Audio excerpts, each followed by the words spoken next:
Cats go and play their first game of the season against Ball State and win 44-14 in a, well, I think a so-so performance is the way I would put it. And Kentucky got the win.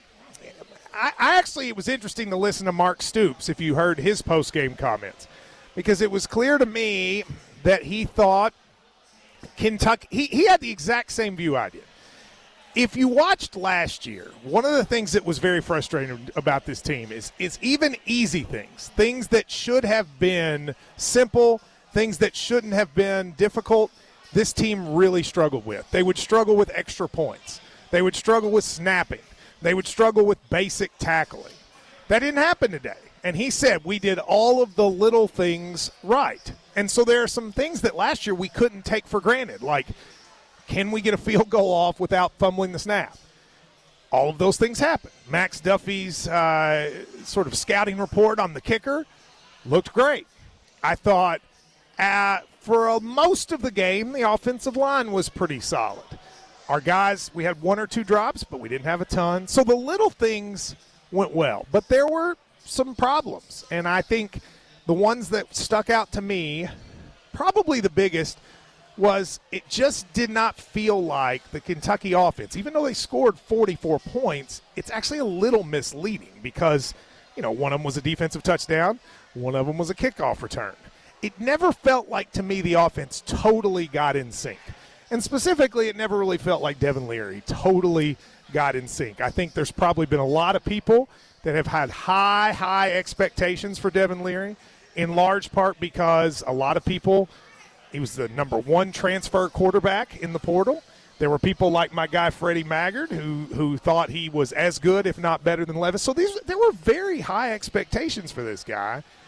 And I think, you know, he was 8 of 20 in the first half. I thought he looked better in the second half. But it just didn't look like everything was completely in sync.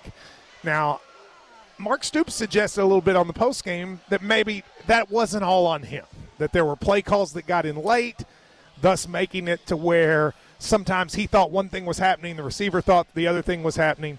So I'll defer to that. It's been one game. I only saw one or two throws I thought were really bad throws by him. But it just, you didn't have the passing game with the level of sort of being in sync that we would normally think. I thought Ray Davis looked great. I thought the offensive line looked improved. The defense allowed 2 long drives. One of them, obviously, in the first half that gave Ball State the lead. The other one in the second half after the game had kind of been put away. But besides that, they looked kind of dominating at times. Trevin Wallace is going to be a star. We saw some penetration from the defensive line, something we really didn't see at all last year.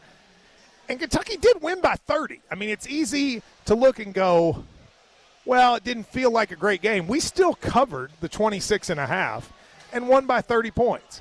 So I'm overall positive. I'm not exactly sure why. You know, it's hard to read online to what extent online represents the fan base as a whole. It seemed a little more negative to me than I would have been. But I also, in watching the first half, have to admit that I sat there and thought, we're just not as in sync as I would have hoped. But I would just take you back to last year, where a team that still finished 7-5 had some amazingly frustrating mistakes that occasionally would even cost us games. And we really didn't see those this game. And so I think what Stoops said, the little things went right, but there's a lot of stuff that needs to improve. I would agree with that. Dane Key had a big game. Ray Davis had a big game. I am excited about this team overall. It'll be the loss of Kenneth Horsey. We'll have to wait and see what ends up being his long-term. Billy, they didn't say what his long-term prognosis was, did they? No, they did not. It didn't look good at all. But, you know, that doesn't always mean anything. But if they lose him, that's a big loss. But it is an interior lineman that hopefully they can find. I mean, when the Ray kid came in the second half, I didn't feel like they lost a ton right there today.